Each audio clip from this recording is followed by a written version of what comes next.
mapagpalang umaga po sa bawat isa. Amen po. Pwede mo ba pakibati yung katabi niyo po? Nagagalang ako at nandirito ka ngayon.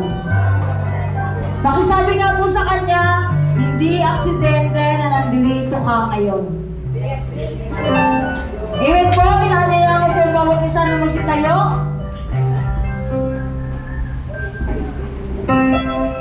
Sabi nga po sa salita ng Diyos, lahat ng may hininga ay magpuri sa Panginoon. At ang araw na ito po ay para sa Kanya at nararapat na po tayo magpasalamat, magpuri at dakilain ang Kanyang pangalan. At bago po yun, inanaya ko po muna ang bawat isa. Babasahin ko po ang mula sa verse ng Ephesians chapter 3 verse 14 to 21. At ang sabi po doon, for this reason I kneel before the Father, from whom every family in heaven and on earth derives its name. I pray that out of His glorious riches, He may strengthen you with the power through His Spirit and in your inner being, so that Christ may dwell in your hearts through faith. And I pray that you, being rooted and established in love, may have power, together with all the Lord's holy people, to grasp how wide and long and how high and deep is the love of Christ. May have power, together with all the Lord's holy people, grasp how wide and long and how deep is the love of Christ, and to know this love is that surpasses knowledge, that you may be filled into the measure of all the fullness of God. Now to Him who is able to do immeasurably more than all we ask or imagine, according to His power that is at work within us.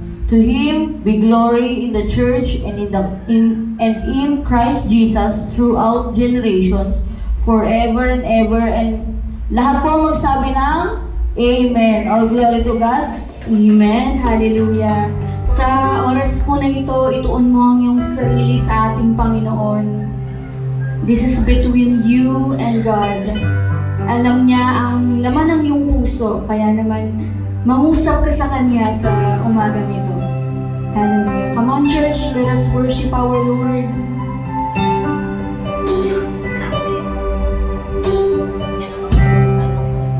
Alamin mo ang presensya ng ating Panginoon sa umagang ito. Hallelujah.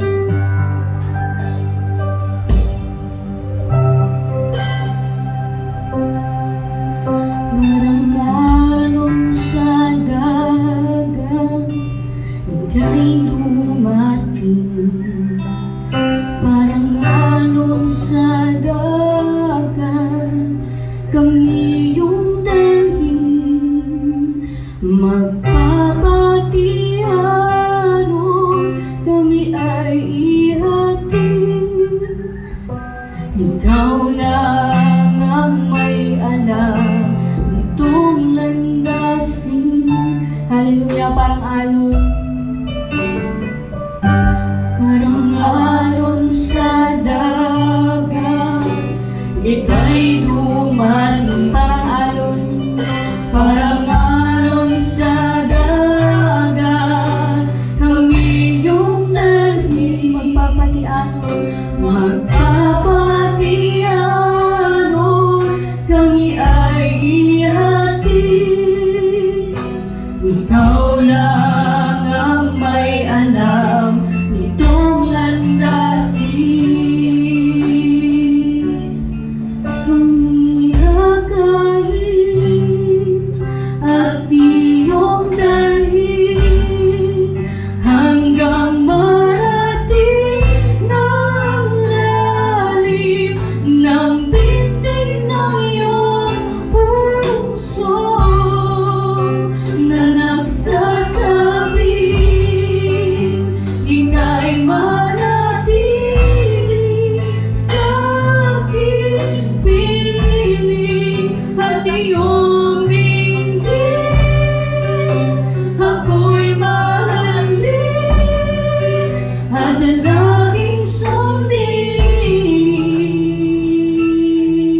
magpapatihanod, kami ay iyakin. Ikaw lang, Panginoon, ikaw lang ang may alam. Itong landasin kami agayin, kami hakayin, at iyong dalhin hanggang marating ang lalim ng tingting ng iyong puso na nagsasabi, ika'y manatili sa aking piling at iyong dinggin.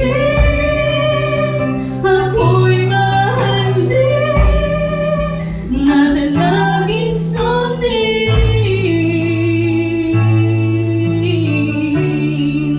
nasasambahin.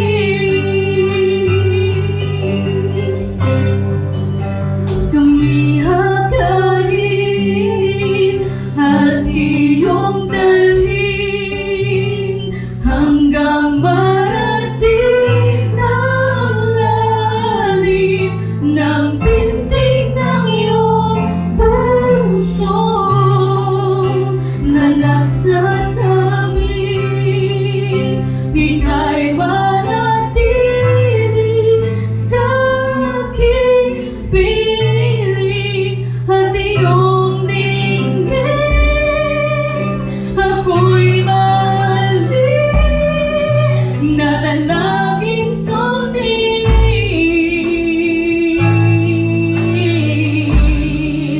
nasasambahin. Di mababago,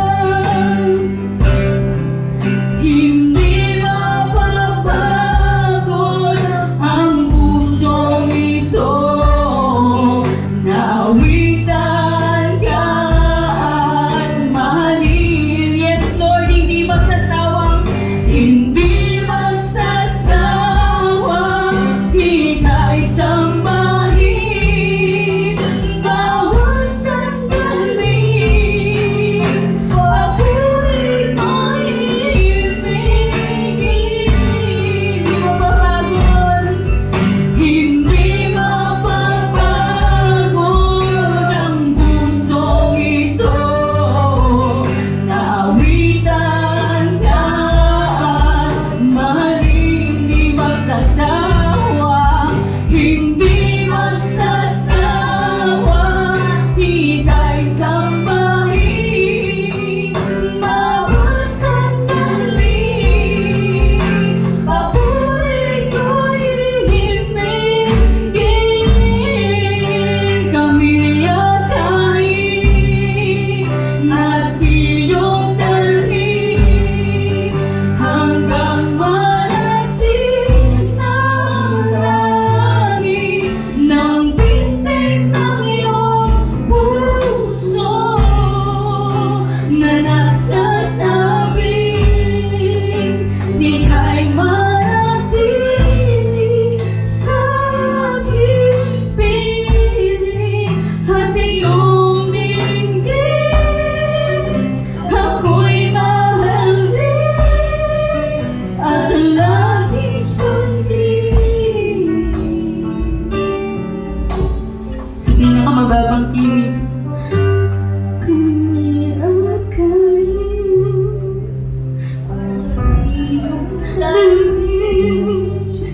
hanggang marating ang lalim ng pintig ng iyong puso na nagsasabi, ika'y manatili sa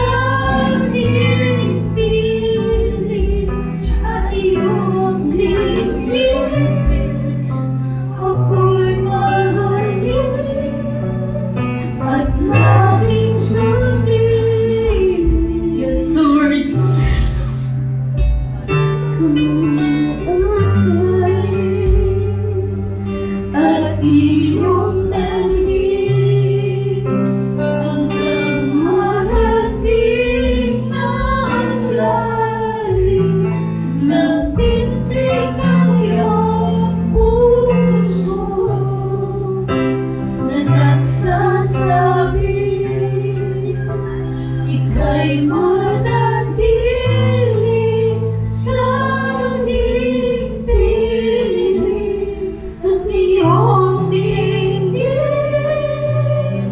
Ako'y mahalin at laging sundin. Sasambahin,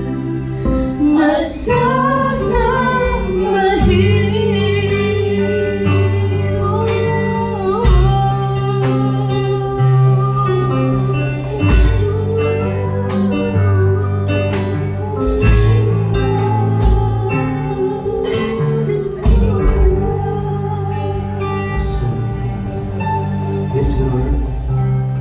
Kami na nga nanatili sa piling, Lord. Yes, Lord.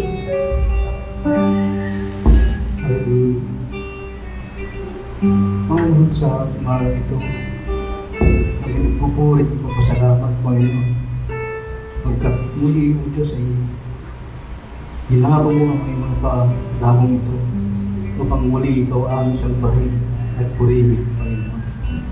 Samahan mo pa kami, Panginoon, at ipupuri, O Diyos, naway pakalinisin mo ang iyong puso, O Diyos, upang kami dapat, Panginoon, manambahan sa mga O Diyos. Ganon din, Panginoon, bawat nagawitin mo, O Diyos. Pagpulpit mo sa libot, at pulpit ito, O Diyos, na iyumay po mo, upang kami ang dapat, Panginoon, pupuri sa iyo. Hanggang, Panginoon, sa maghahayag ng mga salita, Panginoon, ikaw din, O Diyos, ang siyang pumigos at magbigay pa sa Kanya, Panginoon, ng marami pang nanggagaling sa iyong mga salita, O Diyos. Maraming salamat, O Diyos, sa iyong papahalang, Panginoon. Salamat, O Diyos, sa panibagong buhay at nagkalugbo sa bawat isang, Panginoon. Salamat din, Panginoon, ang iyong patuloy na sumasama at gumagabay sa bawat isang, Panginoon. Ngayon din, O Diyos, ang mga kapatid na wala pa.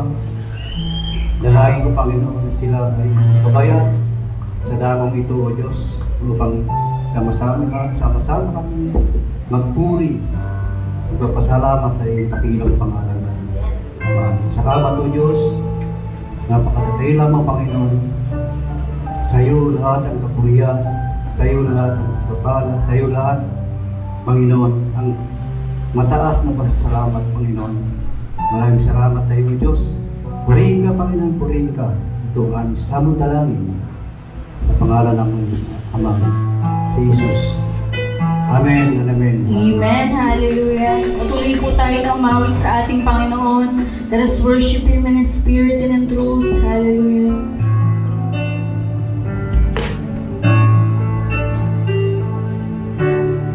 Mayroon naman ako sa libong buhay, hindi pagkakait, lahat sa'yo ibibigay.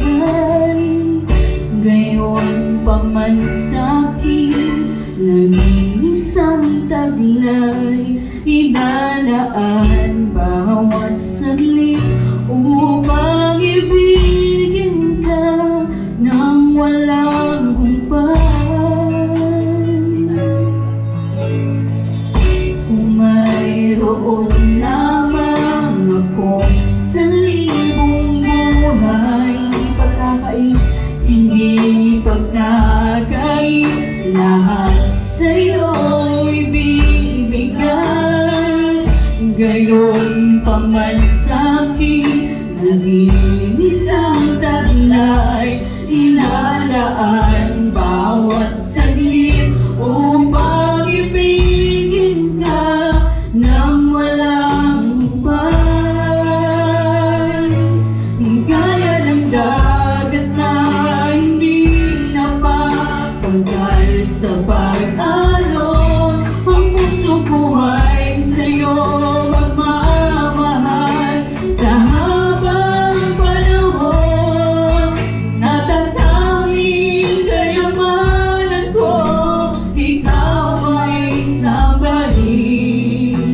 Wagas na pagsintay, iyong dinggin, lalakip na awit. Hallelujah. Kung mayroon lamang Kung mayroon lamang ako sa libong buhay, pagkakait, hindi pagkakait, lahat sa'yo ibibigay. Gayon pa man sa'kin na isang taglan, ilalaan bawat saglit upang ibigin ka nang walang humpay. Gaya ng dagat na hindi napapagat sa pag-alon ng puso ko ay sa'yo magmamahal sa habang panahon. Gaya ng dagat na hindi napapagat sa pag-alon ng puso ko ay sa'yo magmamahal sa habang panahon. Gaya ng dagat na hindi napapagat sa pag-alon ng puso ko ay sa'yo magmamahal sa habang panahon. Natatanging kayamanan ko, ikaw ay sambahin. Wagas na pagsintan, iyong dinggin, galangin ng awitin. No, galangin ng awitin. No,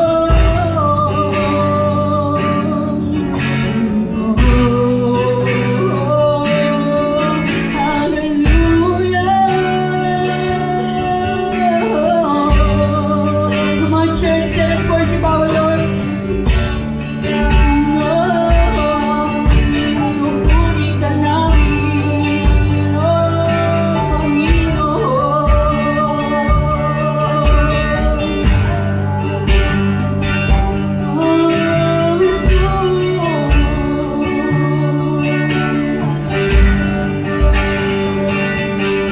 gaya ng dagat na hindi napapagat sa pag-alon, ang puso ko ay sa'yo magmamahal sa habang panahon.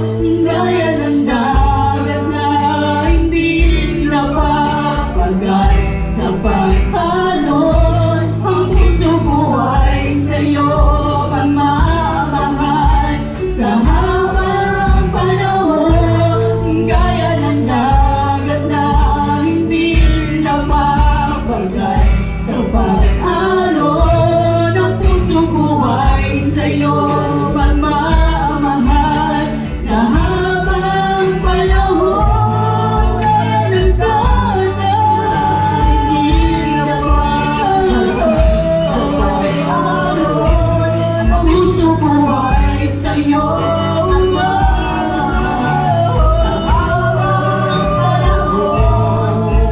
natatanging kayamanan ko, ikaw ay sambahin. Wagas na pagsintan, iyong dinggin, wagas na pagsintan, iyong dinggin, kalapit ng awitin. Gaya ng dagat na hindi napapagat sa pag-alon, ang puso ko ay sa'yo magmamahal sa habang panahon. Natatanging kayamanan ko, ikaw ay sambahin. Wagas na pagsintay, iyong dinggin, hanapin ng awitin.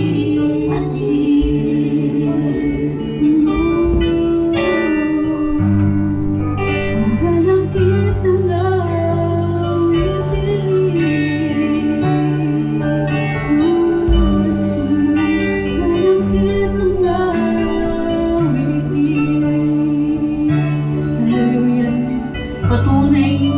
Panginoon, na walang hanggat ka naming pakamamahalin, Panginoon.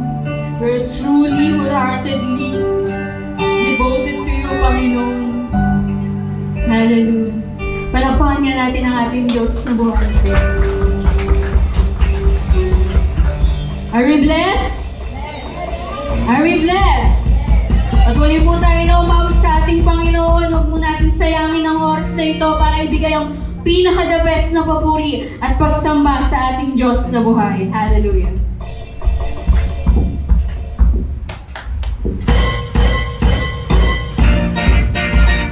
Monsters, let us worship our Lord.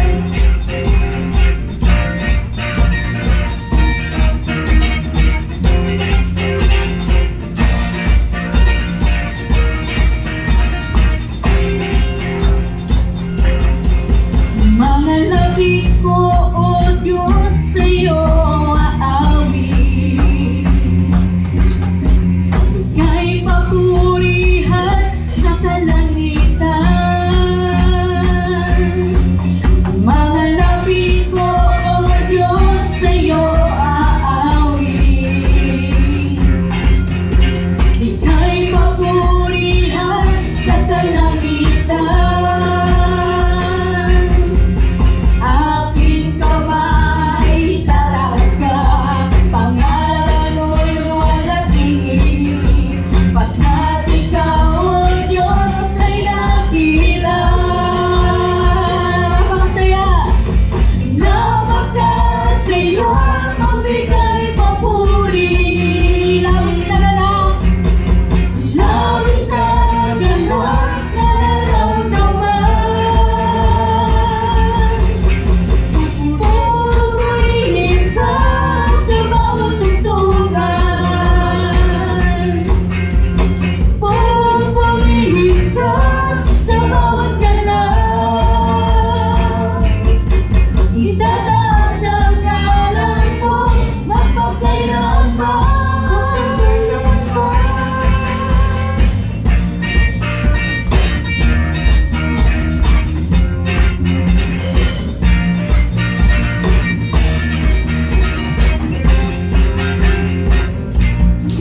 Sa Diyos ko ibig ka. Sisigaw sa buong mundo, nais kong gawa. Puso ko ay tuwang-tuwa, asiyahan ay umaapaw. At tapatan mo, O Diyos, ay dakila. Napakasaya! Napakasaya, magbigay papuri. Labis na ganap, labis na ganap, nararamdaman. Pupurihin ka sa bawat tugtugan. Pupurihin ka sa bawat ganap. Itataas ang ngalan mo, mapagkailanman. Napakasaya, magbigay papuri.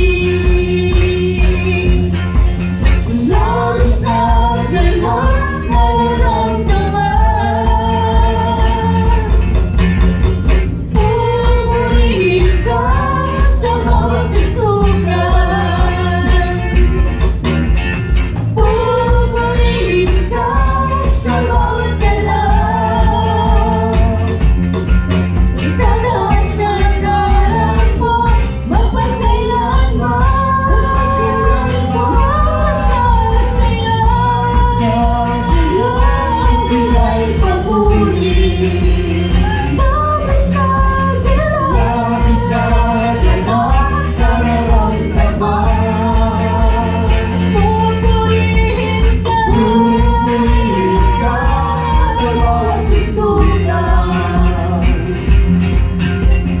Pupurihin ka sa bawat galaw. Itataas ang ngalan mo, mapagkailanman.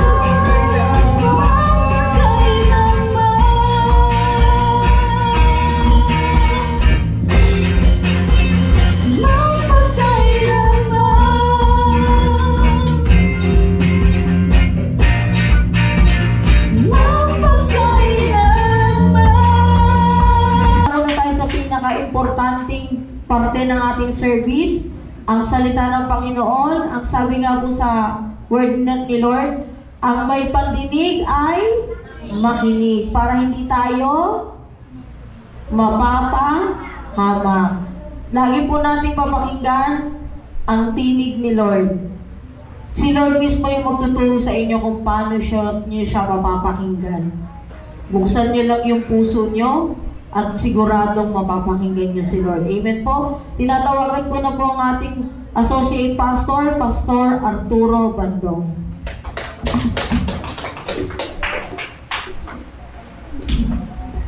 Yun ang maganda kay Sister Joy. MC na, may expectation pa po yun. So, isa po magandang umaga sa ating lahat. Sabi mo sa katabi mo, salamat at nandyan ka.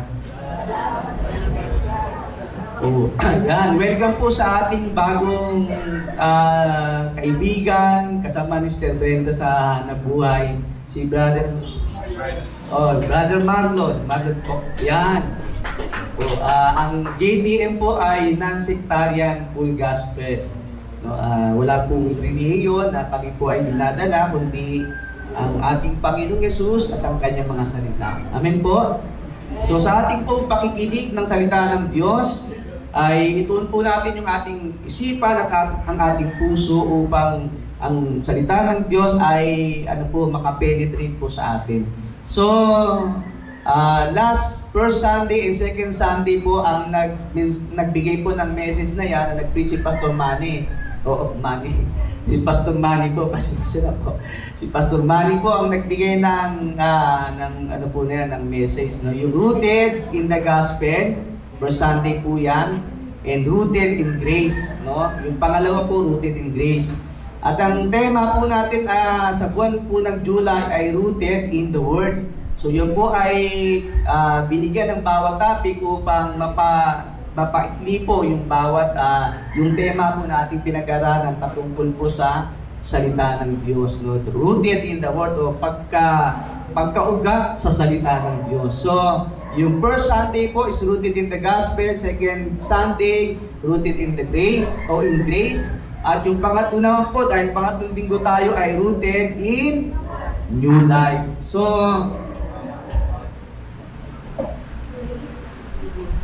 rooted in new life. Ang ating pong text ay matatagpuan sa Colossians chapter 2, verse 6 to 7.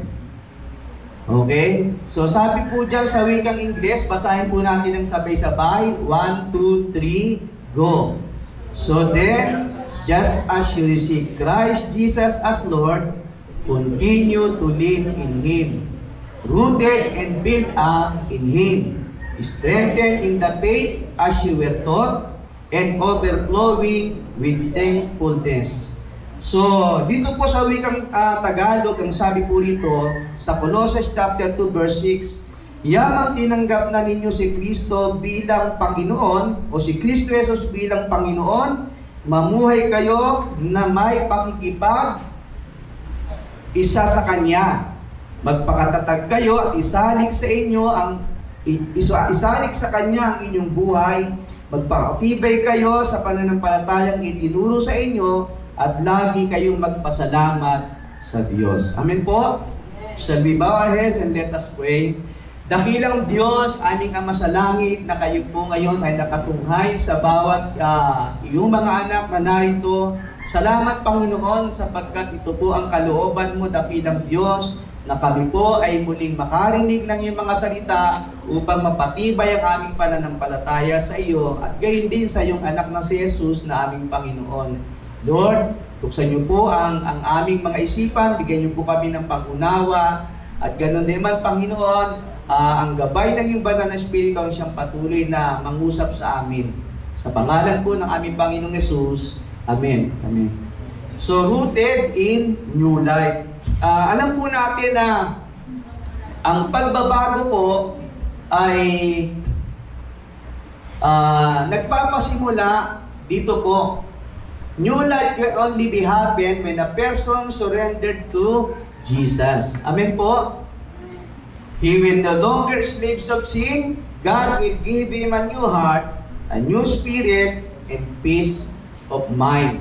No? Ang pagbabago po talaga ng isang tao, no, upang mag-ugat, no, ang isang panibagong buhay sa atin, ay nagpapasimula po talaga yan kapag ang ating buhay ay ibinigay natin sa ating Panginoong Yesus. Amen? At hindi po yun biglaan, no? Ang Diyos po ay may proseso sa ganyang bagay. Pero again, ako po ay 57 years old na at ako po ay nagsimula ng aking buhay pananampalataya when I was 16 years old. Yan. So, ilang dekada na po. No? At ako po ay pag tinatanong, Pastor, ilang taon ka na, sinasabi ko po yung totoong edad ko. Kasi blessing po yun. Amen? Ipinagmamalaki mo, umabot ka sa edad na yon dahil sa kabutihan ng Diyos. Huwag po ninyong ikahihiya yun. Kasi sabi ni Lord, ang sino mang magkahiya sa akin sa harapan ng tao, ikahihiya ko rin sa aking, mga anghel sa harapan ng aking Ama sa langit. So dapat ipagmalaki mo yun. Di po ba? Iba nahihiya eh. Hindi po. Blessing po yun. No? Ako po, 57 years old. Sabi ko po yun sa inyo. At sabi nga, Pastor, yan. Sabi, ba't di ka pa nag-aasawa? Ayun ang tanong. Para po sa kapakanan ng lahat, ako po ay a bachelor. Ang sabi ko lang sa kanila, strict kasi ang parents ko. Okay, ding aside po, alam nyo, may mga bagay na kahit din po ako ay tinatanong ko sa aking sarili at tinatanong ko sa Panginoon. But God has always an answer. Sabi niya, my ways are not your ways, and my thoughts are not your thoughts. Basta remain in the Lord, no? Yung pagpapala ng Diyos, wala po rito. No? Pag dito ka tumingin, no? Ay, sabi nga po, ang pera ay hindi masama. Ang sabi, but the love of money is the root of all evil. Money is a blessing, but yung pag-ibig sa salapi, yung po ang nagbubunsod sa tao, kuminsan kaya siya po ay napapahamak. So balikan po natin yung ating text. Ang sabi diyan, so then, yamang tinanggap na ninyo si Kristo bilang Panginoon. Simula tayo ron. Amen po ba? Tanong yan di po ba? These words means hindi lamang question, kundi ito ay pagtitiyak ni Pablo sa mga mananampalataya sa Colosas. Ang sabi niya, yamang tinanggap na ninyo si Kristo Jesus bilang Panginoon. Amen? Directly na sinasabi ni Pablo sa mga mananampalataya, ito po ay hindi question. Kaya kung titingnan nyo po, sa mga salita ng Diyos, may mga koma. Tama po ba? Kama. Yan. May tanong, di po ba? At may mga tawag yun, apostrophe na tinatawag. Okay? Kasi yung salitang yamang tinanggap na ninyo si Kristo Jesus bilang Panginoon, it encourages to every believer na tinitiyak ni Pablo mismo sa kanila na mga mananampalataya, the day they accepted the Lord Jesus Christ as their Lord and Savior, ang salita ng Diyos ay kailanman ay hindi matatanggihan yan. Amen po? And the proof na kung si Jesus ay tinanggap natin bilang Panginoon at tagapagligtas, ang sabi ng John chapter 1 verse 12, di ba? Yung spiritual blessing. Ano sabi po ron? Lahat ng tumanggap at nanalig sa Kanya ay pinagkalooban ng karapatang maging anak ng Diyos. Amen? Rooted in new life, pero yan ay nagpapasimula kapag ang isang tao ay binigay niya ang kanyang buhay sa Panginoon. Meron pong progreso na mangyayari sa kanyang buhay. Amen?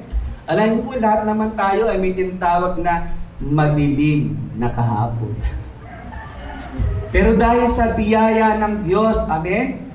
No? Dahil sa biyaya ng Diyos, nararanasan natin yung pag-ibig ng Diyos sa atin, no? Pasalamat po tayo dahil ang sabi ng kanyang mga salita, di ba? Ang Diyos ay naparito, ibinigay yung kanyang bugtong na anak upang hindi upang hatulan ng sanlibutan, kundi iligtas ito sa pamamagitan niya. Amen? Yan ang ating Panginoong Diyos, yan yung kanyang grace. Yan yung kanyang mercy. No, ang sabi ng mga salita doon sa aklat ni Juan, no, ang kautusan ay ibinigay sa pamamagitan ni Moises. ngunit ang habag at biyaya ay nagmula sa ating Panginoong Jesucristo. Ngunit ang habag at biyaya at katotohanan ay nagmula sa ating Panginoong Jesucristo. Kaya diyan sabi, so then, kaya nga sabing ganon, yamang tinanggap na ninyo si Kristo Jesus bilang Panginoon. Hello? Amen po? Kasi iba gusto Savior lang eh. Lord, Savior lang. Ba't ayaw mo ng Lord? Kasi may mga bagay pa na hindi ko kayang sundin. No? At totoo naman po yun. Minsan may mga bagay na hindi naman yung conversion ng isang mananampalataya, agad-agad mayroong tinatawag na automatic transition. Dahan-dahan po yan, binabago tayo ng Panginoon sa ating pang-araw-araw na pagsunod sa Kanya. Amen? Kaya nga, alam niyo po, pag may nagtanong, meron bang perfectong tao? Meron po ba? Meron po. Si Jesus po yun na nagkatawang tao. Amen?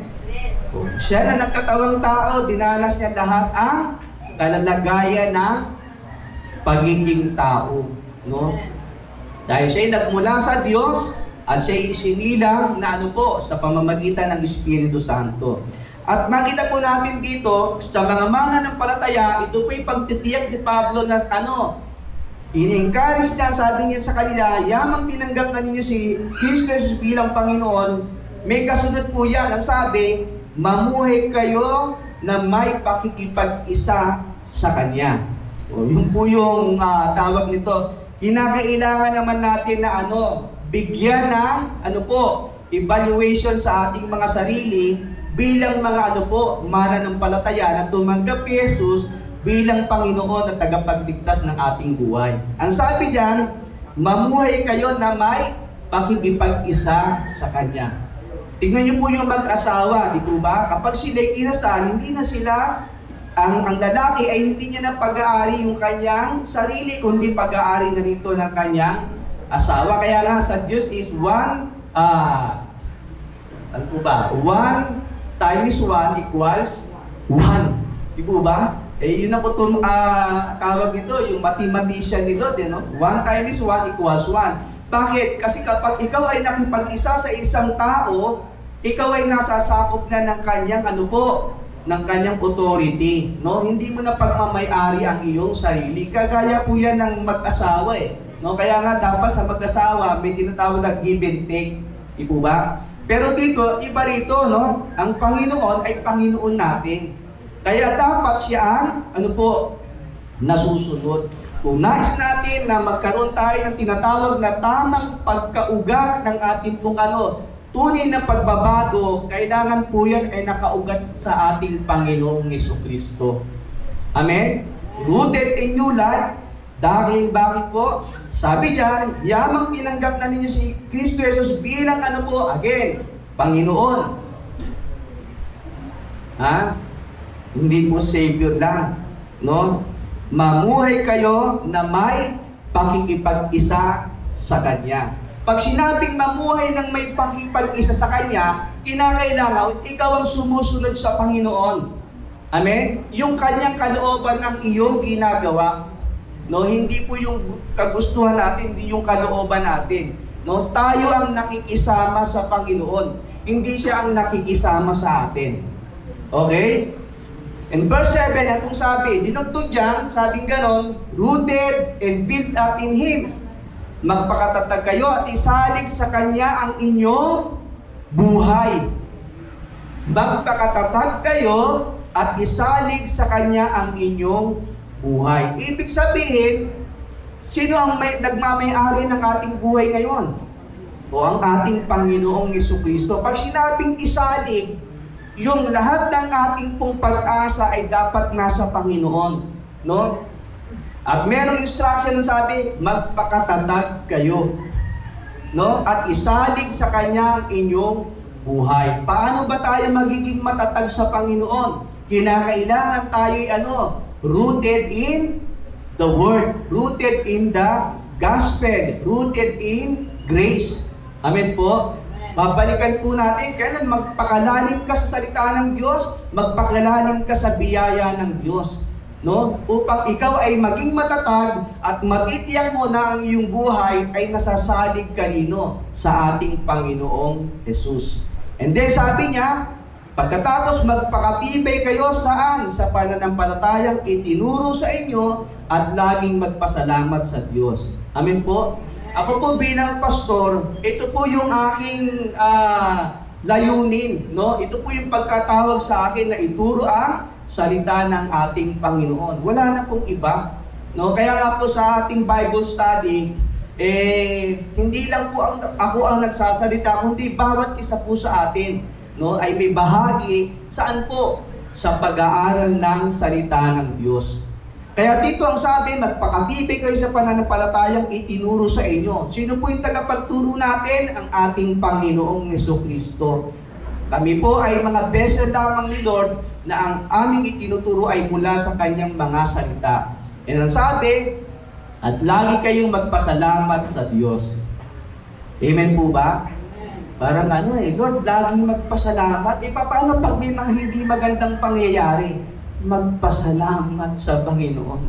Amen? Alam niyo po, minsan, ang isang katotohanan din, diba? Sa mga pangyayari sa buhay ng tao, laging naikokot yung buhay ni Job. Diba? Tingnan mo si Job, diba? Tulad din natin, no?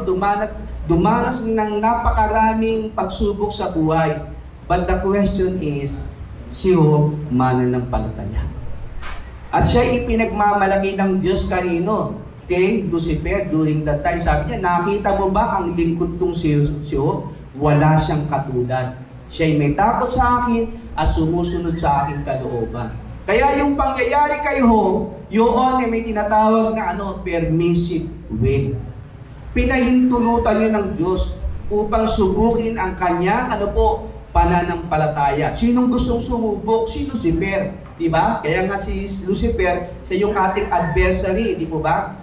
Kaya dapat makita rin natin, kapag tayo ay may bagong buhay na nakaugnay sa ating Panginoong Yesus, dapat alam mo kung ano yung pagsubok na dumarating sa iyo. Amen? Ito ba ay mula sa Diyos? O ito ba ay mula kay Satanas? No? O yung minsan nga may sinatawag na self-invited trouble. No? Kaya napakahalaga po na makita natin, sabi ko, magpakatibay kayo sa pananampalatayang itinuro sa inyo at lagi kayong magpasalamat sa Diyos. Okay? So tingnan po natin yung John chapter 3, verse 1 hanggang 13. O sabi po ito, God's procedure to a person of being born again, that he must be born of water and Spirit. Jesus said, I tell you the truth, no one can enter the kingdom of God unless he is born of water and Spirit. John chapter 3, verse 5. Bakit po? Tingnan niyo po rito sa John chapter 3, may pangyayari po na isang lalaki ang lumapit sa ating Panginoon at ito po ay hindi ordinaryong lalaki.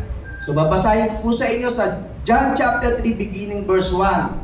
May isang Pariseo na nagngangalang Nicodemo na pinuno ng mga Hudyo. Ibig sabihin, hindi siya yung ordinaryong tao, kundi sabi rito, Pariseo, at binigkas yung kanyang pangalan dito, Nicodemo, at ang sabi, pinuno ng mga Hudyo. Isang gabi pumunta sa kay Jesus at sinabi, Rabbi, nalalaman po namin kayo'y isang tagapagturo mula sa Diyos, sapagkat walang makagagawa ng mga himalang ginagawa ninyo kung wala sa inyo ang Diyos. Sumagot si Jesus, tandaan mo, ang sinasabi kong ito, malibang ipanganak na muli ang isang tao, hindi niya makikita ang paghahari ng Diyos. Paano may papanganak pang muli ang isang taong matanda na? Makapapasok pa ba siya sa sinapupunan ng kanyang ina? Para muling ipanganak? Tanong ni Nicodemo. Sagot naman ni Jesus, tandaan mo, ang sinasabi kong ito ay malibang ang isang tao ipanganak sa pamagitan ng Espiritu, ng tubig at ng Espiritu, hindi siya makapapasok sa kaharian ng Diyos. Ang taong ipinanganak sa laman ay laman, at ang ipinanganak sa Espiritu ay Espiritu. Huwag kang magtaka sa sinabi ko sa iyo, kayong lahat ay kailangang ipanganak na muli.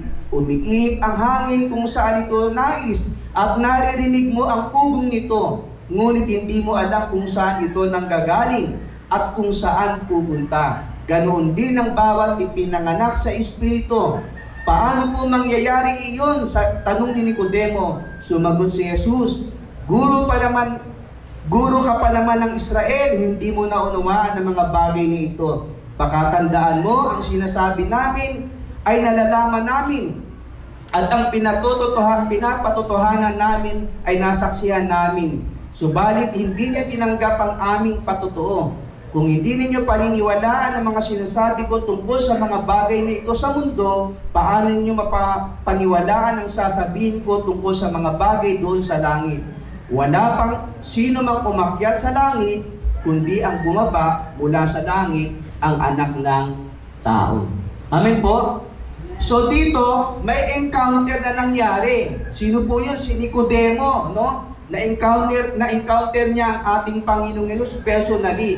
At again, hindi po siya yung ordinaryong mamamayan lamang, kundi siya isang Pariseo, a religious people, at ang sabi, pinuno pa ng mga Hudyo. At sa kanilang pag-uusap ng ating Panginoong Hesus, sinabi niya sa Panginoon na walang makagagawa ng anumang walang makapagtuturong mula sa Diyos sapagkat walang makagagawa ng mga himalang ginawa ninyo kung wala sa inyo ang Diyos. So, ibig sabihin, kaya po di po ba, yung sabing Emmanuel, di po ba? Yung words na Emmanuel ang sabi ron, kasama natin ang Diyos. In physical way, ito to naman, no? Siya ay, nanahan sa bansang Israel, no? But in his limited capacity as a human being, doon po siya, no, nag-perform ng maraming himala, no, at nabalita po 'yon, no, sa buong sanlibutan sa pamamagitan ng salita ng Diyos. Kaya dito, ang sagot ng ating Panginoong Hesus kay Nicodemo, tandaan mo ang sinasabi kong ito, malibang ipanganak ng muli ang isang tao, hindi niya makikita ang paghahari ng Diyos. At dito, nagtaka si Nicodemo, sabi niya, paano may papanganak na muli ang isang tao kung siya ay matanda na? Makapapasok pa ba siya sa sinapupunan ng kanyang ina para muling ipanganak? Tanong ni Nicodemo. Ang kanyang pagkaintindi nito ay physical, way, di po ba? Muling kapanganakan, no? Sa physical na paraan. Pero hindi po. Ang tinutukoy ng ating Panginoong Yesus dito, hindi natawag na spiritual rebirth, no? Yung muling pagsilang. At dito po, may dalawang aspeto na binabanggit ng ating Panginoon. Sabi po ito ng Panginoon sa verse 5, sagot naman ni Jesus, tandaan mo, ang sinasabi kong ito, maliban ang isang tao ipanganak sa pamamagitan ng tubig at ng Espiritu, hindi siya makapapasok o hindi siya makakapasok sa kaharian ng Diyos. Amen? O kaya po yung bautismo sa tubig ay hindi po yun pag-anib sa isang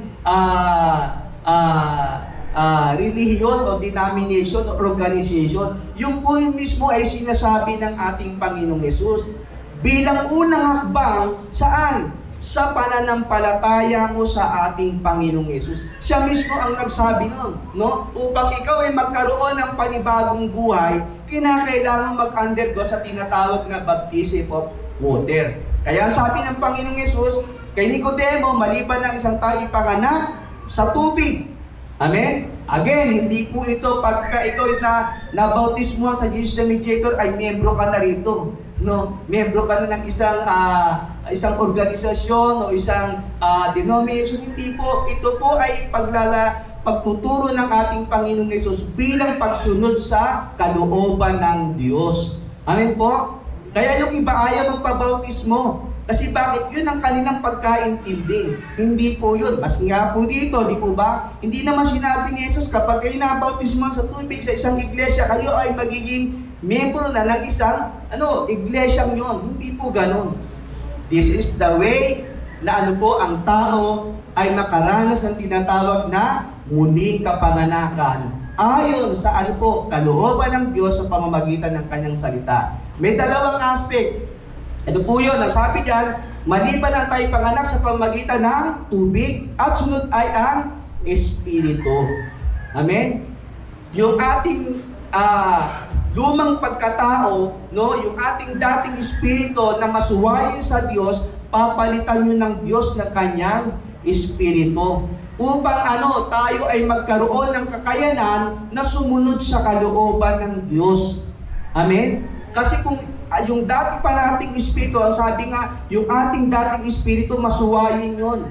Kaya ang sabi ng Panginoong Yesus, kailangan ipanganak kang muli sa espiritu. Bibigyan ka ng bagong espiritu ng Diyos. Siya ang gagawa nun. Amen? So, dito, kaya ang sabi diyan, yung paraan ng Diyos upang ang tao ay maipanganak na muli, ay kinakailangan siyang tinatawag na tumanggap ng bautismo sa tubig at bautismo sa Espiritu Santo. Amen? Matapos mong isuko ang iyong buhay sa Panginoon. Matapos mo siyang tanggapin, no? Sa iyong puso bilang Panginoon at tagapagligtas ng iyong buhay. Amen po ba? Kasi yan po ang nangyari sa akin, no? Nanalangin ako, sumunod ako sa panalangin ng isang kapatid sa pananampalataya, at yung panalangin na yun ay inonor ni Lord, no? At dahil sa panalangin yon, ng aking pakikipag-isa sa Panginoon, sa pamamagitan ng aking mga, ng aking mga salita, inonor ni Lord, yung po ay nagpasimula na ako po'y nagbabasa na ng Bible, no? At dahil doon, ang Panginoong Yesus ay nangusap sa aking puso. At yung bautismo sa tubig po, na nag-undergo ako, hindi po naman agad-agad din yung 1 taon din po yun, no, na akin pong pinagbulay-bulayan. Hanggang sa matanggap ko ang salita ng Panginoon, yun. No? Yung pong bautismo sa tubig ay first step natin na ibig sabihin tayo po, yung paglubog mo sa tubig, no, ikaw ang namatay na sa iyong mga kasalanan, no? At ang iyong pagkaahon sa tubig ay panibagong buhay. Yun po yung tanda ng panibagong buhay. Amen? Kaya po dapat maintindihan natin na ang muling kapanganakan sa tubig at espiritu, yun po ang proseso ng Diyos na dapat na ginagawa ng mga mananampalataya, no? Lalo na kung matagal ka ng Kristiyano, di po ba? Tinanggap ko na si Jesus bilang Panginoon, pero hindi ka pa nag-undergo ng ganito para pamamaraan ng Diyos, no? Kuminsan interchangeable po ito. Meron tumanggap na ng Espiritu Santo, pagkatapos ay nagpabautismo sa tubig. Meron pong ganong senaryo dito po sa aklat ng mga gawa. But again, ayon sa dalawa, kinakailangan natin magdaan sa ganito. Amen po? Upang mapagtibay natin yung ating pananampalataya na tayo po ay meron ng bagong buhay. Rooted in new life. Amen po? Ang napakahirap po sa isang Kristiyano kapag hindi niya maintindihan kung siya ba ay namumuhay sa pananampalataya. Amen? Nung ako po ay magpasimula ng aking buhay pananampalataya, lagi kong binabasa po talaga ang Bible. At nakita ko yung kagandahan ng biyaya ng Diyos, yung magagandang lahat ng Diyos. At 4th year high school po ako noon. Ang tatay ko nasa abroad, tuwa ako noon, talagang blessing eh. Pero alam niyo po, nung kami ay pag-graduate na, doon naman namatay yung tatay ko sa abroad. Guruin mo yun. Doon naman namatay, kaya sabi ko, doon na nagpasimula ng question doon na nagpasimula ang question. Lord, ba't ganun? Sabi ko, di ba, ang gaganda ng mga ng mga pangako. Hindi ko maintindihan yon. Kasi alam ko, smooth na dapat eh. No? Pero hindi pala yun ang katotohanan ng buhay. Life here on earth is uncertain. Tandaan po natin yan. No, hindi natin alam kung ano ang mangyayari sa araw ng bukas. Ang tanging pag-asa natin ay ang ating Panginoon Jesus. Okay? So, nung mangyari yun po, yung realization, hindi ko talaga maintindihan pa kung bakit. But along the way, nagpapatuloy ako sa Panginoon. doon po nagkaroon ng pagkaunawa po tungkol sa mga pangyayari yun. May mga bagay na hindi natin maintindihan, subalit yung po pala ay may magandang plano ang Diyos sa ating buhay. Amen po? O hindi ko na ikukwento, baka abutin tayo ng talang buhay ko no? Kaya po, ang buhay ng isang mananampalataya ay hindi po madali. Sabi ni Jesus, if you want to follow me, carry your cross. Amen po? Lord, diba, sabi ko ikaw ay naparito upang magbigay ng buhay at ng kasaganaan ng buhay. Totoo naman yun. Pero hindi sinabi ng Panginoon na lagi na lang ganun. No? Kundi, meron kang haharapin na mga hamon ng buhay bilang mananampalataya. Okay. So, tingnan po natin. Yan po yung nabanggit ko kanina. New life can only be happen when a person surrendered to Jesus. He will no longer slaves of sin. Hindi na siya, wala na siya sa kapangyarihan ng kasalanan, sapagkat siya bibigyan ng Diyos ng bagong puso, bagong espiritu at kapayapaan ng isip. Alam niyo po yan ang maganda sa isang mananampalataya. Meron kang kapayapaan ng isip. Yan ang wala sa mga hindi mananampalataya. I'm sorry to say this, but that is true.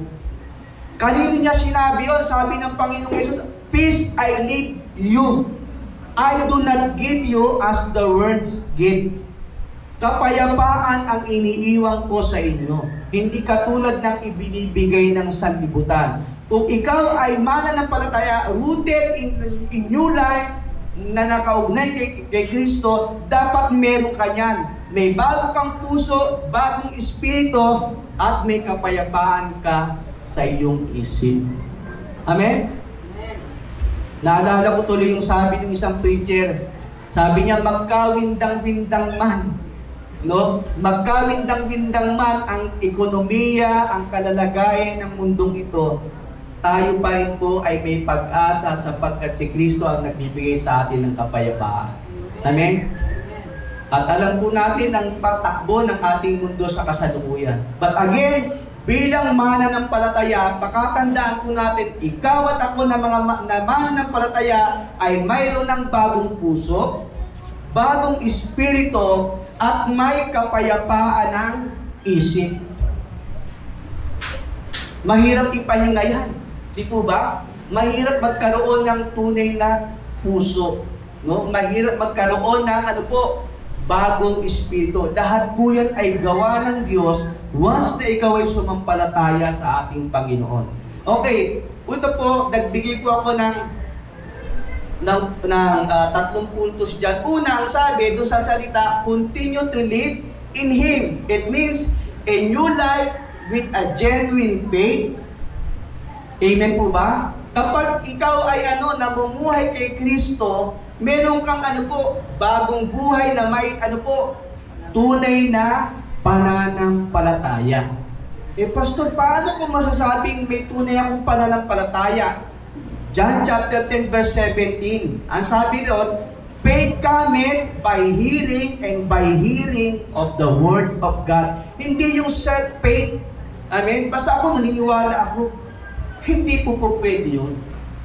Bilang mananampalataya, ang sabi ng Panginoong Yesus, yung may bagong buhay, dapat ikaw ay magkaroon ng tunay na pananampalataya. And how do you know that? Again, sabi po dyan ng Romans chapter 1 verse 17, the just shall live by faith. Amen? Ang aking lingkod ay mabubuhay sa pananampalataya. Yan po tayo, no? Bilang mananampalataya. No? Kahit na may mga obstacle, di po ba? May mga obstruction sa ating buhay, go on! Kasi may pananampalataya ka eh. Ang gagawa nun, hindi naman ikaw eh, ang Panginoon eh. Ang sabi ng kanyang salita, for it is God who works in you to will and to act according to His purpose. Hindi ikaw yun. Yung kaya kita nyo, minsan ang gulo-gulo sa gobyerno natin dahil ang daming magagaling. Hindi po ba? Yung batas ng Diyos, mas nagiging makapangyarihan yung batas ng tao. Kaya yun ang nakakalungkot. Sinusupersede ng batas ng tao yung batas ng Diyos. Pero simple lang naman, pag sinunod mo yung batas ng Diyos, yung batas ng tao, masusunod mo yun. But again, dito, isang katotohanan na ang panghikayat ng salita ng Diyos sa atin sabi, yamang tinanggap natin si Kristo bilang Panginoon, mamuhay tayo sa Kanya o mamuhay tayong kasama ni Jesus. Sabi mo sa katabi mo, kasama mo ba si Jesus? Baka kung sino-sino kasama mo. Pagka may iba ka ng kasama, hindi na si Jesus ang kasama mo. Dapat si Jesus pa rin. Di po ba? Sino man yung mga nakakasama natin sa buhay, nakakasalamuhan natin sa buhay, tandaan natin, si Jesus pa rin ay dapat kasama natin. Amen? Kasi mahina tayo eh. Di po ba? Maaari tayong mahulog sa tukso, mahulog sa pagkakamali. Pero pagkasama natin si Jesus i-redirect ang ating buhay. Hindi niya hayaan na ikaw ay mapahamak. No? Hindi hayaan ng Panginoon yun. Kaya bilang mananampalataya, ang sabi po dyan sa Romans chapter 10 verse 17, basahin ko po sa inyo sa wikang Tagalog para mas mas malinaw. Romans 10 verse 1. Romans 1 verse 17. Sorry po. Okay, para po mas malinaw. Sabi po rito sa talatang 17, sapagkat sa magandang balita ay ipinapakita kung paano itinutuwid ng Diyos ang kaugnayan ng tao sa Kanya. Ito ay sa pamamagitan ng pananampalataya, buhat sa simula hanggang sa wakas, tulad ng sinasabi sa kasulatan, ang itinuturing ng Diyos na matuwid sa pamamagitan ng pananampalataya ay mabubuhay. Amen? What matters to God is our faith. Amen? Hindi po yung galing natin, hindi yung lakas natin. No? Sabi ng Sakaraya chapter 6 verse 4, for it is not by might nor by power, but by my spirit, declares the Lord. Amen po? Kaya kung gusto natin maging matagumpay sa buhay na ito, kinakailangan lamang po natin mamuhay sa pananampalataya. Yun po yung sinasabi. Ang itinuturing ng Diyos na na matuwid sa pamamagitan ng pananampalataya ay mabubuhay. Amen? Amen. Kasi yung ating pananampalataya ay magre-resulta ng mabubuting gawa. At dahil sa mabubuting gawa niya, napapapurihan ng Diyos. Amen? Napaglilingkuran natin ng Diyos. Yung iba kasi mali eh. Dahil sa kanyang mabubuting gawa, anong nangyayari? Nagmamalaki. Ay, kundi dahil sa akin, kundi ko ginawa, ay, teka muna. Kanino mo ba ginagawa yan? Di ba? Ginagawa mo ba yan para sa tao? Ang reward mo, di ba? Palakpak lang ang reward mo. Pero pag sa Panginoon, sabi niya gano'n, mabubuhay ka. Amen? Palakpakan po natin ang Panginoon. So, continue to live in Him. Next, a life of faith with a pure heart. A life of faith with a pure heart. A new life rooted in new life. It means a life of a pure heart. Isang buhay na mayroong dalisay na puso. Ang tanong siguro sabi niya, Pastor, napakahirap naman yata magkaroon ng dalisay na puso. No? Sa panahon natin, masisigurado mo ba na ikaw ay may dalisay na puso? Di po ba?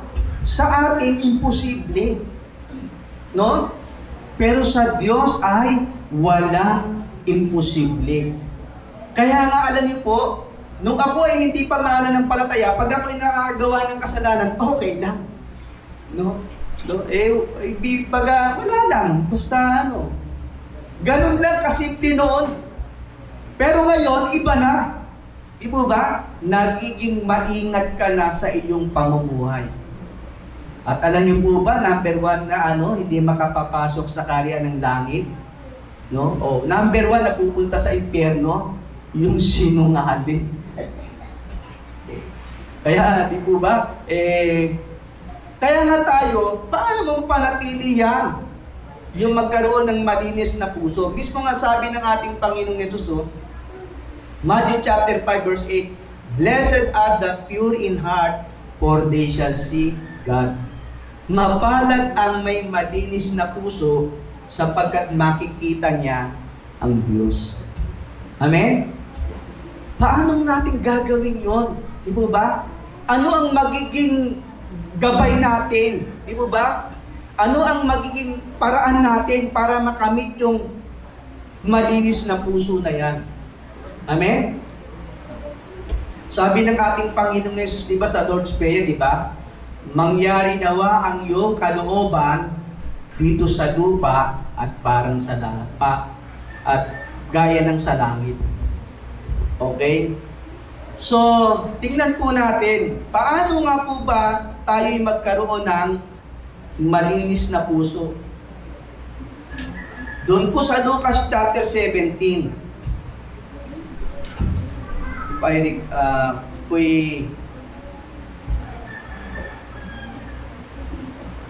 ayan, chapter 17 verse 20. Pakinggan niyo pong mabuti Minsan, Lucas chapter 17 verse 20. Minsan si Jesus ay tinanong ng mga Pariseyo. Again, Pariseyo pa rin. Sabi ito, minsan si Jesus ay tinanong ng mga Pariseyo kung kailan darating ang kaharian ng Diyos. Sumagot siya. Ibig sabihin, sumagot ang ating Panginoong Yesus. Sabi niya, walang makikitang palatandaan ng pagdating ng kaharian ng Diyos. At wala rin magsasabing narito na o narinig. Ibig sabihin, walang physical, no? Walang established talaga na kingdom. Sabi niya, at walang rin magsasabing narito na o naroon. Sapagkat ang kaharian ng Diyos ay nasa inyo. Hello? Paano yun? Di po ba? Sabi ng Panginoong Yesus sa mga Pariseo, nagtatanong sila, Panginoon, kailan po ba itatatag ang kaharian ng Diyos? Ang sabi ng Panginoong Yesus, walang makikitang palatandaan ng pagdating ng kaharian ng Diyos. At wala rin magsasabing narito na o naroon. Tignan niyo po, sabi ng Panginoong Yesus, sapagkat ang kaharian ng Diyos ay nasa inyo. Kung si Jesus ay nasa iyong puso, ang puso mo ay kaharian ng Diyos. That is the extension of the kingdom of God. Amen? Blessed are the pure in heart. Sino gumawa? Ikaw ba? Si Jesus yan Amen? Kaya lang, may bahagi ka yan. Amen?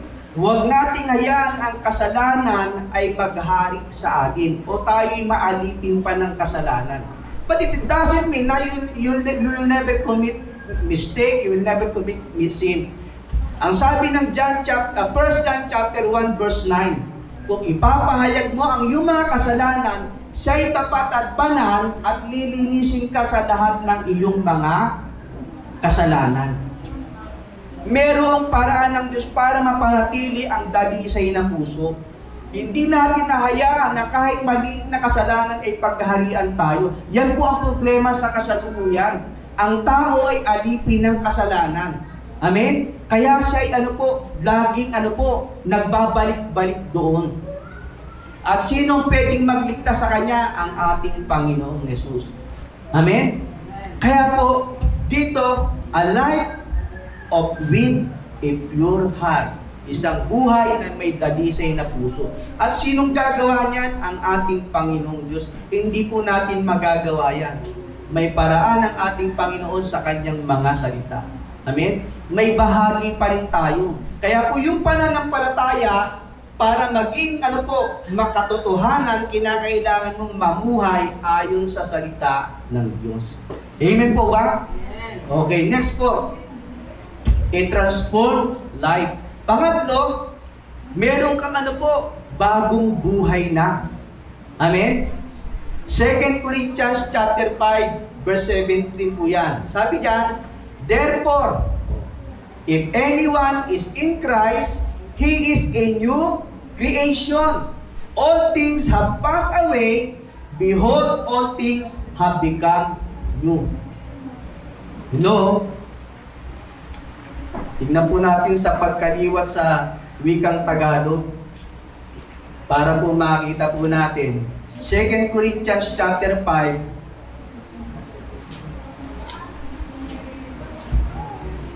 verse 17. Sabi diyan, kaya kung nakipag-isa na kay Kristo ang isang tao, isa na siyang bagong nilalang. Ibig sabihin, ikinasal ka na kay Jesus. Amen? Nakipag-isa ka na sa Panginoon. And simultaneously, ikaw ay isa ng bagong nilalang. Positionally sa harapan ng Diyos. Sino gumawa? Hindi ikaw. Ang Diyos ang gumawa nun. Automatic po yun. Meron kasi tinatawag na positional and progressive sanctification. Amen? Pag sinabing positional, ito po yun. Ang sino man nakipag-isa kay Kristo, ibig sabihin, nakipagtipan ka na sa Panginoon, nakipag-isa ka na sa Kanya, sa harapan ng Diyos, hindi na ikaw ang tinitingnan, kundi si Kristo ang nasa iyong puso. Positional po ang tawag doon, positional sanctification. At ang sabi, isa na siyang bagong nilalang. Sino gumawa doon? Hindi po tayo, kundi ang Panginoong Diyos sa pakikipag-isa natin sa ating Panginoon. Ang sabi diyan, wala na ang dati niyang pagkatao. Hello? Amen po ba? Di po ba talagang nakaka-amaze yung salita ng Diyos? No? Parang sa atin, Lord, ang hirap yatang paniwalaan yan. No? Kasi ito pa rin ako hindi pa rin ako makaalpas sa dati kung okay lang yan anak, basta magpatuloy ka. No? Ibig sabihin, kaya nga po alam niyo yung repentance, hindi naman po yan basta ipinahayag mo Kinakailangan yung kasalanan mo, talikuran mo. Alam niyo, nung bata ako, napakasugaran ko. Sugaran po talaga ako. Ang taya ko pa, mga tatay, laki na yun. At tatawa ko nung bata, wala, hindi ko alam ang salita ng Diyos Hindi ko po alam. Pwede ko sa 41, Pastor, Pusoy, yan, yung Karakruz, lahat ng kalokohan. Andyan po. At hindi ko naiintindihan yun. Kasi hindi ko naman alam ang salita ng Diyos. Pero nung ito, nagpasimula yung aking buhay pananampalataya, again, nung tinanggap ko si Jesus bilang Panginoon at tagapagligtas ng aking buhay. Napakasimple lamang naman po nun no? Sa pamamagitan po yun ng panalangin. And God honor your prayer. Sabi ng Panginoong Yesus, di ba? Hindi ang, hindi ang, hindi ang pumapasok sa bibig ang nakakapagparumi sa tao, kundi ang lumalabas sa kanyang bibig. Naintindihan niyo po ba? Diba? Kung ano yung mga masasamang salita, yan po ako dun, ganyan ako. Konting lang, yung mga salitang mura, expression daw, hindi totoo yun. Yun ay mula na sa puso mo. Noon pa yung naka-imbak na yun. At yun na nakakapagparumi sa tao. Maruming-marumi yung puso ko nun. Hindi ko alam. But the day, nang ako ay nakipag-isa sa Panginoon, instantaneous po ang Diyos ang gumawa nun. Kaya lang, meron tinatawag na progressive sanctification. Yan na. Yung pag sinabing progressive, may bahagi ka na. Amen? May bahagi ka na ron. Kailangan makita naman sa iyo yung kabanalan sa iyong pananalita. Diba? Meron ng galang, di ba? Malumanay na, di ba? Hindi ka na nang bubulyaw. Di ba? Hindi ka na namimintas ng kapwa mo, di ba? Hindi ka na nag-iisip ng masama sa kapwa mo, di ba? Hindi ka na nagsasalita basta-basta na lang na kung makasakit ka, okay lang, bahala ka, di ba? Hindi ganun. Di ba? So mayroong transformation, ikaw na yon, no? At tutulungan ka ng Diyos sapagkat meron kang Espiritu ni Kristo. Amen? transform life. Dapat po makita naman sa atin yan. Rooted in new life. Makita po naman sa atin ang pagbabago. Amen? Habang nabubuhay, may pag-asa. Habang nabubuhay, ang opportunity ng pagbabago ay nandoon. Amen? Alam naman ni Lord yung puso natin eh. Ito ba? Alam ng Panginoon kung talagang ikaw ay sumusunod sa Kanya. At ikaw, alam mo rin dapat. Amen? Paano malalaman? O, siguro po, itanong, Pastor, paano namin malalaman? Ito, sundin mo ito. Amen? Wala nang iba. Sundin natin ang salita ng Diyos. Yan nga sabi ng Panginoong Diyos, di ba? Kung kayo'y nananatili sa akin at nananatili sa inyo ang aking mga salita, hingin ninyo ang inyong maibigan at ipagkakaloob sa inyo. Alam niyo po, pinag-isipan ko yun. Kung kayo'y nananatili sa akin at ang aking mga salita'y nananatili sa inyo, hingin ninyo ang inyong maibigan. Ang hinihingi natin, alam niyo kung ano?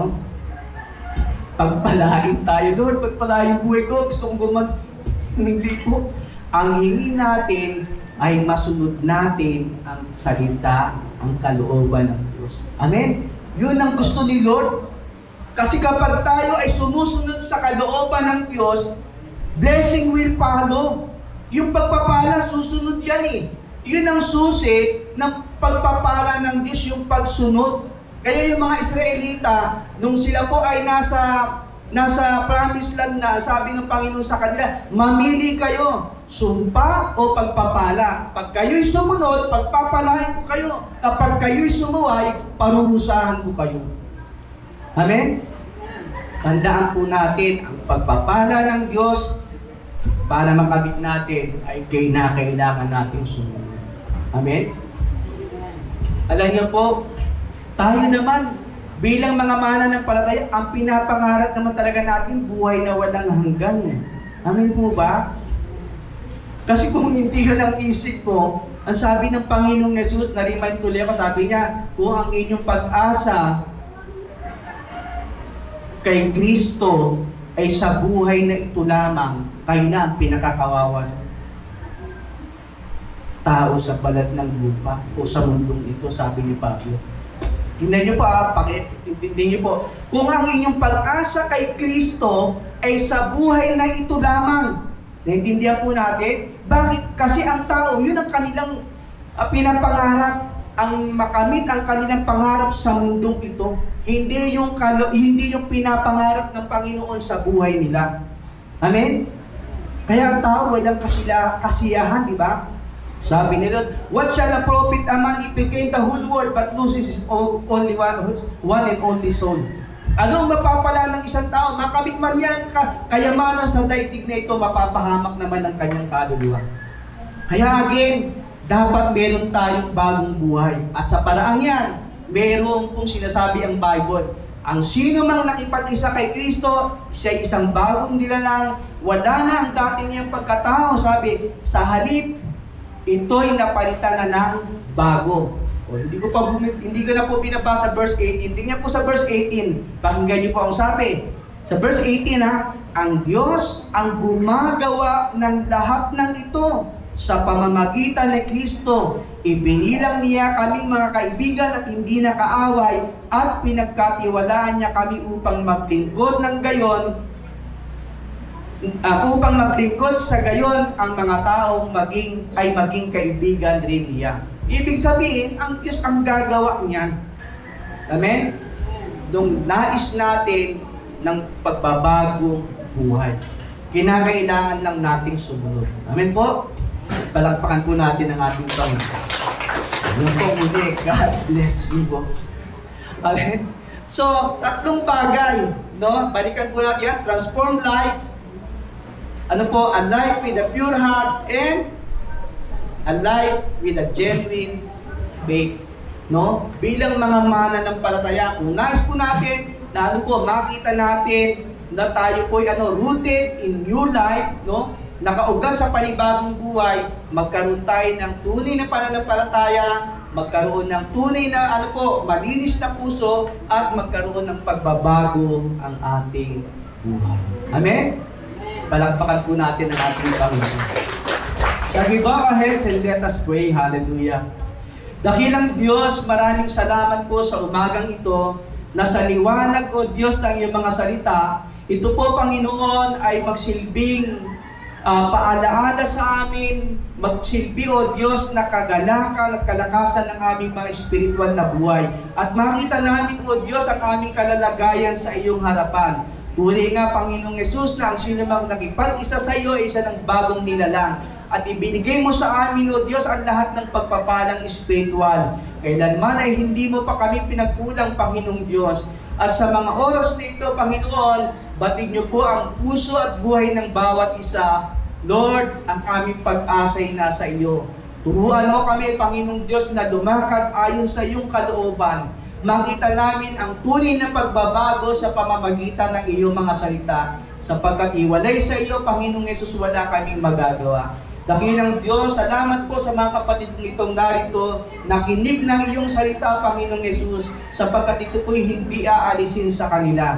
Panginoon, ano po ang pangangailangan ng bawat isa, higit sa lahat, O Diyos, ang pagkaroon, Panginoon, ng matatag na pananampalataya, malalim na relasyon sa iyo, Panginoong Diyos, sa pamamagitan ng aming Panginoong Yesus ay pagkaloob niyo po sa amin. Sa gayon, Panginoon, ang aming buhay ay tunay na maging pagpapala sa lahat ng tao ng aming makakasalamuha. Panginoong Diyos, sa umagang ito, maraming salamat. Maraming salamat po sa iyong mga salita at patuloy po, Panginoong Diyos, na pagpalain niyo ang aming mga buhay. Mga kapatid, sa oras na ito, bago po ako magtapos sa panalangin ito, muli ay inaanyahan ko po ang bawat isa sa inyo na sumunod po sa panalangin ito ng pagtanggap sa ating Panginoon bilang Panginoon at tagapagligtas ng kanyang buhay. Yes, Lord. Hallelujah. At ang panalangin ito ay arihin niyo pong panalangin ninyo, and God will honor your prayer. Let us pray. Panginoong Yesus, maraming salamat po sa katotohanan. Sa oras pong ito, ipinapahayag ko po ang aking mga kasalanan. Inihingi ko po ito ng tawad mula pa noon hanggang ngayon. Panginoong Yesus, binubuksan ko ang aking puso. Tinatanggap kita bilang Panginoon at tagapagligtas ng aking buhay. Ibilang niyo po ako sa pamilya ng Diyos at tunay na maranasan ang pagbabago. Sa pangalan ni Jesus, Amen.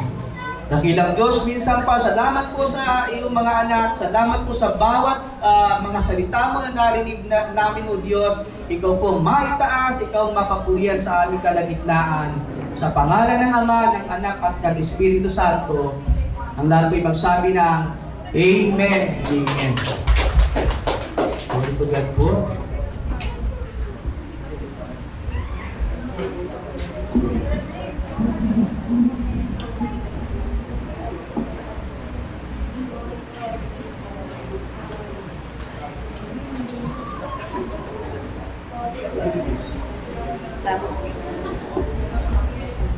Tayo po'y dumako sa ating isa pang bahagi ng ating pananambahan ng pagkakaloob. Buksan po natin ang ating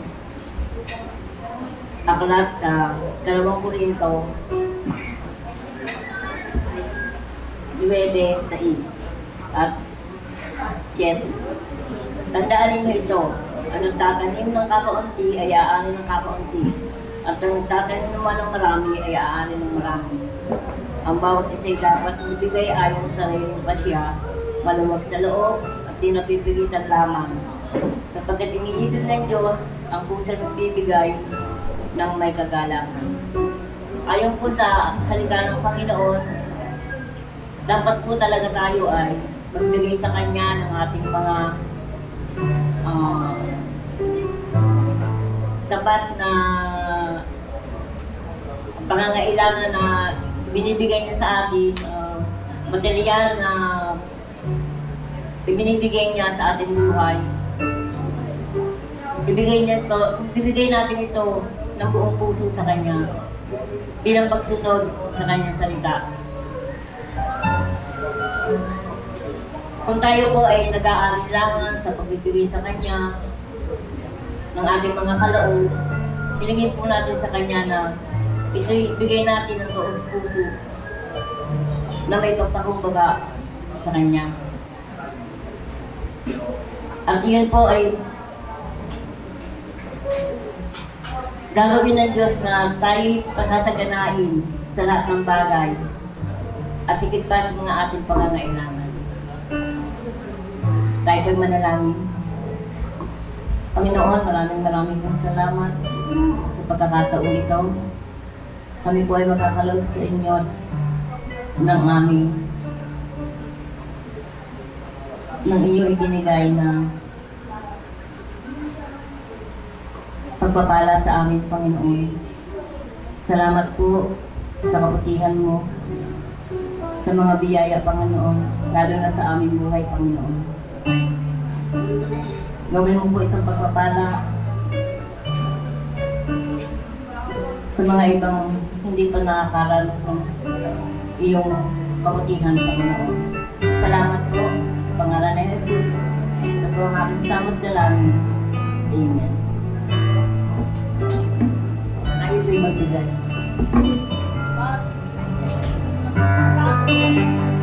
Mga bata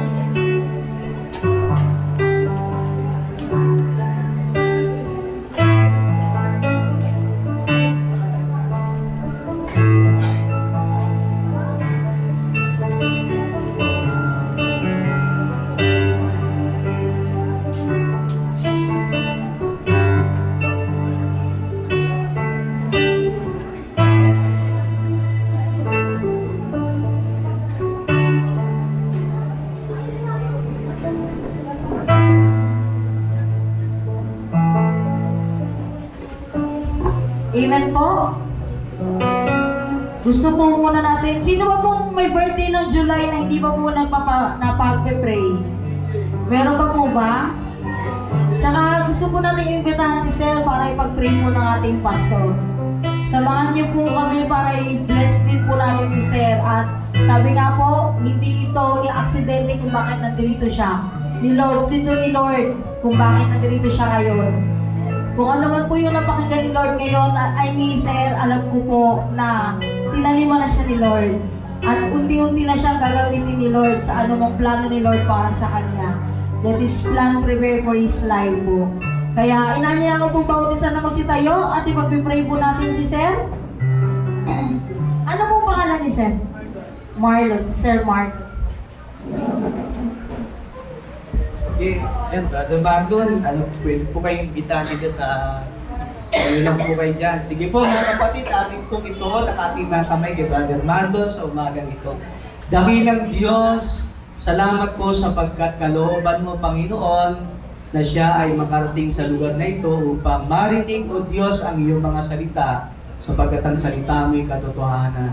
Panginoong Yesus, ikaw po ang patuloy na maghayag ng iyong kalooban sa Kanya. At anuman, Panginoong Diyos, ang kanyang mga plano sa buhay, anuman ang kanyang mga gagawin, anuman ang kanyang hanap buhay, Panginoon, bigyan mo siya ng karunungan, bigyan mo siya, O Diyos, ng iyong tagumpay, Panginoong Diyos, na nais niya, Panginoon, na maranasan sa kanyang buhay. Gabayan mo po siya, Panginoong Diyos, at ang kanyang buhay ay gawin mo pong pagpapala sa lahat ng tao. At lumago siya, Panginoon, sa kanyang spiritual na buhay sa pamamagitan ng iyong mga salita. We believe, Lord, na kayo po ang gagawa sa kanyang buhay. Ingatan niyo po siya at bigyan patuloy ng kalakasan sa pangalan ng Ama, ng Anak at ng Espiritu Santo. Amen.